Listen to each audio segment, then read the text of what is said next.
কাকটা ভাবছি কি করে যাব।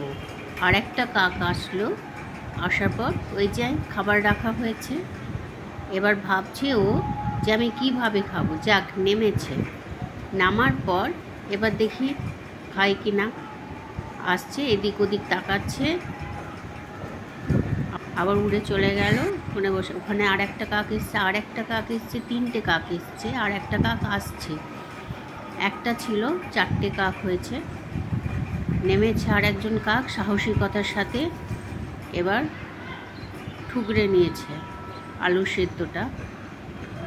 যাক, খুব ভালো লাগছে, মনটা ভীষণ ভালো লাগছে। আর একটা কাক নামলো, এ দেখি কি করে।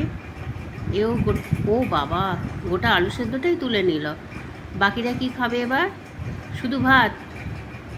চলো দেখি। ও বাবা, ওর কাছ থেকে ও আবার কেড়ে নিল।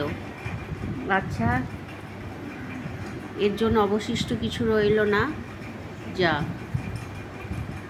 কি হবে এবার? শুকনো ভাত খেতে হবে তো। এও এদিক ওদিক করছে। ঠিক আছে, আবার একজন নামলো। যাক, ভাত তো আছে, ভাতই খায়। ভাত আছে, জল আছে। আবার একটা কাক নামলো, দুজনে খাচ্ছে।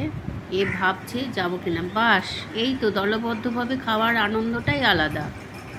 তুইও আয় আয়। যাক, একটার পরিবর্তে 1, 2, 3, 4, 5টা কাক এসছে। খুব ভালো লাগছে। এ তো আবার পাতাটাকেই টানাটানি করছে।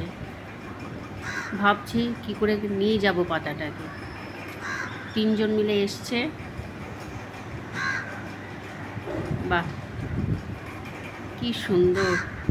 আমরা অবশিষ্ট খাবার যদি এরকম করে ছাদে বা বাড়ির বাইরে রেখে দিই, আমাদের আশেপাশে পশু পাখিরা এরকমভাবে খেয়ে আনন্দ পাবে, আর তার সাথে আমরাও। দেখো কত ভালো লাগছে দেখতে।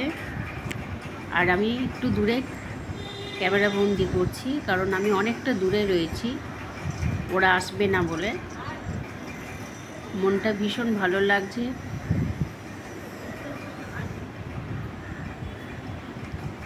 খাওয়া, এখন এদিক ওদিক করে তাকাচ্ছে।